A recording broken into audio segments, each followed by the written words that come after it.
Hi, Dr. Bridget here with another prescription for success, and today we're going to be talking about how to resolve conflict.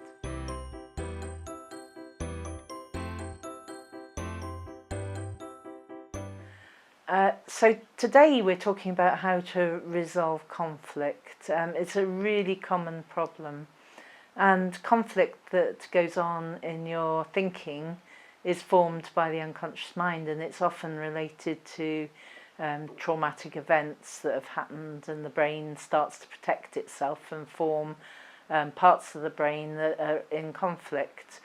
And really these parts that are formed as a result of trauma have conflicting beliefs, and they have conflicting values, and it's all about the brain protecting itself from things that have happened.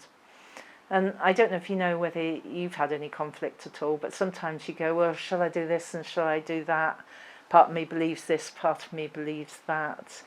And, you know, if it's acute, then, you know, you just end up with a battleground in your head, don't you? And I've certainly experienced that and used some NLP to get over that. And it's quite uncomfortable.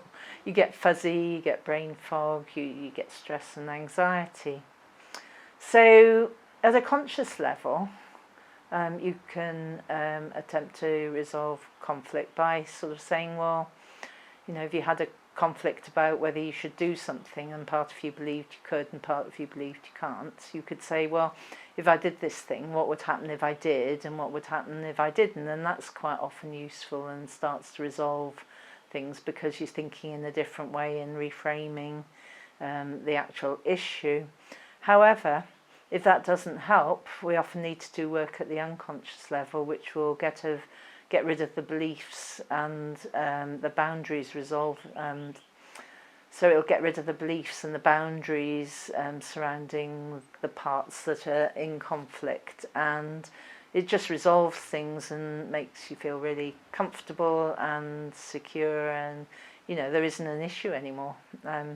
So I teach that on my NLP practitioner courses. So click here if you, or click in the blog if you want to come on those. We also resolve conflicts on the courses, so it's a really good way of learning skills and also resolving any issues that you may have. Or if you've got a constant conflict going on, then just give me a shout. The link's in the blog, and we can start to resolve that. It's really quick, and just leaves your head feeling really free, and your head feeling really free. I've just got an image of your head floating up into the air there, but your thoughts are really free, and you know you've got no negative chatter. So get in touch if that's going on for you, and I'll see you next week. Bye.